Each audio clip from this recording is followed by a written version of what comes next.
नमस्कार। आज हम हिंदी की ई लर्निंग कक्षा में तुलसीदास जी की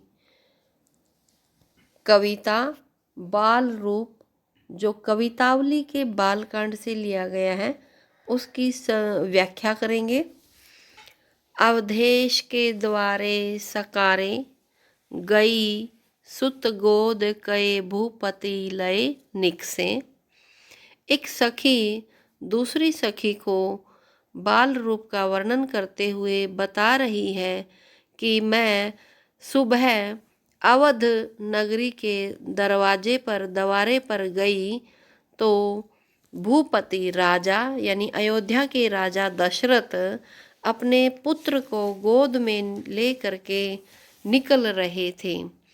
अवलोकी हो सोच विमोचन को ठगी सी रही।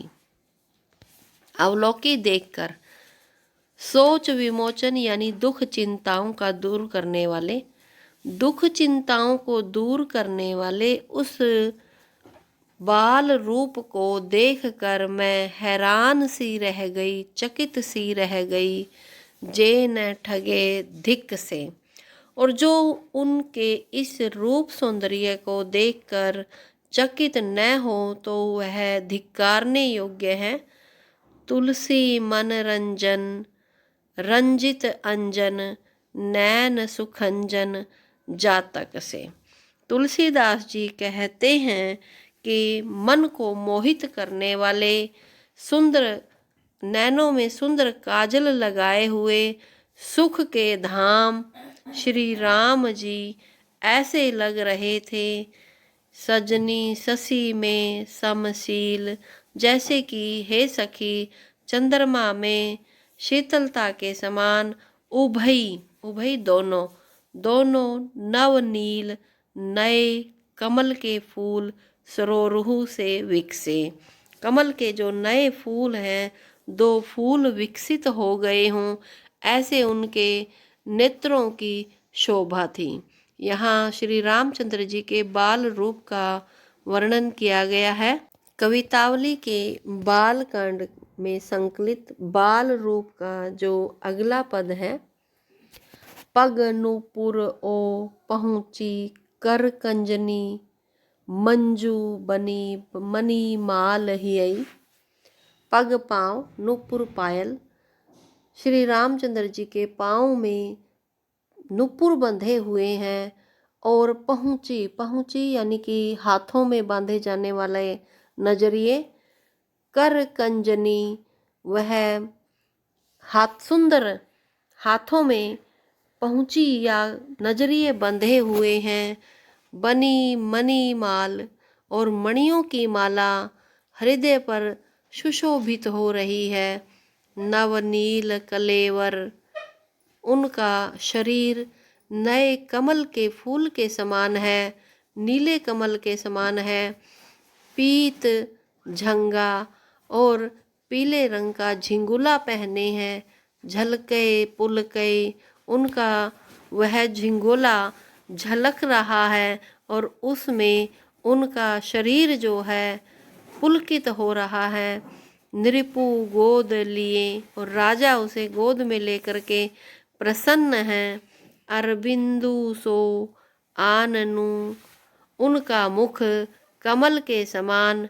मरंदु आनंदित लोचन भृंग पिए, ऐसे लग रहा है जैसे उस पे नेत्र रूपी भंवरे मकरंद का पान कर रहे हों। मनमो न बस्यो अस बालकू जो, तुलसी जग में फलू कौन जिए। तुलसीदास जी कहते हैं, श्री रामचंद्र जी की ऐसी सुंदर शोभा जिसके मन में नहीं बसी, उसका जीवन इस जग में फिर किस हेतु है, अर्थात उसका इस संसार में जीवन जीने का कोई फल नहीं है। अगला पद, तन की दुति श्याम सरोरुह लोचन कंज की मंजुलताई हरई। श्री रामचंद्र जी का जो शरीर है वह श्याम रंग का है और उस पर कमल के समान नेत्र सुंदर लग रहे हैं और वह वाटिका में खिले हुए कमल के फूलों की शोभा को भी हर रहे हैं, उनसे भी ज़्यादा सुंदर लग रहे हैं। अति सुंदर सोहत भूरी भरे छवि, भूरी अनंग की दूरी धरई। धूल में भरे हुए श्री रामचंद्र जी की शोभा इतनी सुंदर लग रही है कि कामदेव की शोभा भी उसके सामने फीकी पड़ रही है।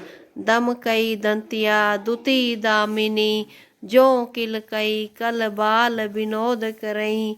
उनकी दंतिया दांत दम कई चमक रहे हैं। दुती दामिनी, वह बिजली की चमक से भी ज़्यादा सफ़ेद हैं। जो किल कई, जैसे ही वो किलकारी मारते हैं। कल बाल विनोद करें, जो अपने बालपन की बचपन की क्रीड़ाएं करते हैं तो बहुत ही सुंदर लग रहे हैं। अवधेश के बालक चारी, सदा तुलसी मन मंदिर में बिहरई। तुलसीदास जी कहते हैं कि अवध के राजा दशरथ के चारों पुत्र सदा मेरे मन रूपी मंदिर में निवास करते रहें। बाल लीला का अगला पद। बरदंत की पंक्ति कुंदकली, अधराधर पल्लव खोलन की। श्री रामचंद्र जी के वे श्रेष्ठ बर श्रेष्ठ, दंत की दांत, पंक्ति पंक्तियाँ, दांतों की पंक्तियाँ कुंदकली के समान सुंदर लग रही हैं। अधराधर, अधर प्लस अधर यानी ऊपर नीचे के दोनों होठ। पल्लव, होठ रूपी पल्लव पत्ते, होठ रूपी पत्तों को खोलने पर वह स्वयं ही दिखाई दे जाती है। दांतों की जो पंक्ति है। चपला चमकई घन बीच, जगई छवि मोतिन माल अमोलन की। अमोलन कोई मोती हैं, उन मोतियों की माला, अमोलन के मोतियों की माला उनके शरीर पर ऐसे सुशोभित हो रही है जैसे घन बादल, बादलों के बीच में चपला बिजली चमके। जैसे बादलों के बीच में बिजली चमक रही हो, ऐसे ही उनकी शोभा सुंदर लग रही है।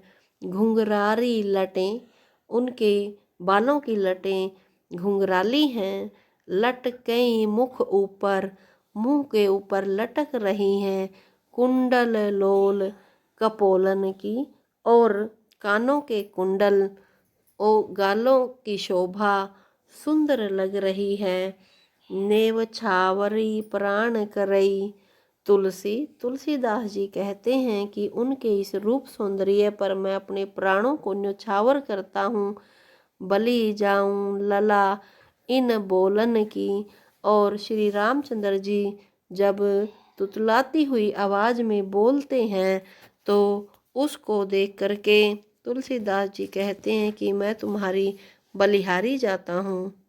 तुलसीदास जी श्री राम के बाल रूप की झांकी प्रस्तुत करते हुए इस पद में कहते हैं। पंद कंजनी कमल रूपी चरण, मंजू सुंदर, बनी पनही, पनही पाँव में पहने जाने वाली यानी जूती, कमल के समान सुंदर चरणों में सुंदर सुंदर जूतियाँ पहने हुए हैं। धनु ही सर, धनुष और सर बाण, धनुष और बाण, पंकज पानी लिए, कमल रूपी हाथों में लिए हुए हैं। लरिका संग खेलत डोलत है, अपने साथ के बच्चों के साथ खेल रहे हैं। सरजू तट, सरयू नदी के तट पर चौहट हाट हियई, चौराहों पर और बाजारों में लोगों के हृदयों में डोल रहे हैं।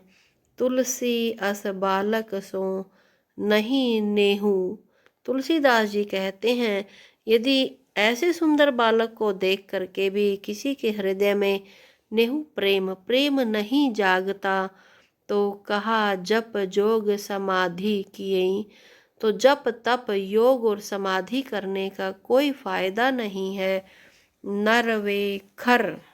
ऐसे मनुष्य जो श्री राम जी के रूप को देख करके लुभावित नहीं होते, वे मनुष्य गधे के समान, सूकर सुअर के समान, स्वान कुत्ते के समान हैं।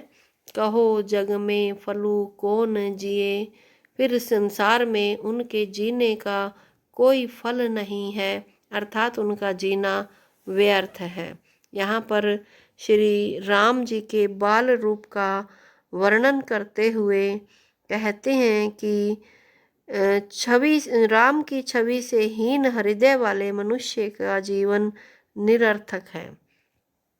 सवैया छंद है, वर्णनात्मक शैली को अपनाया है और दृश्य बिंब है।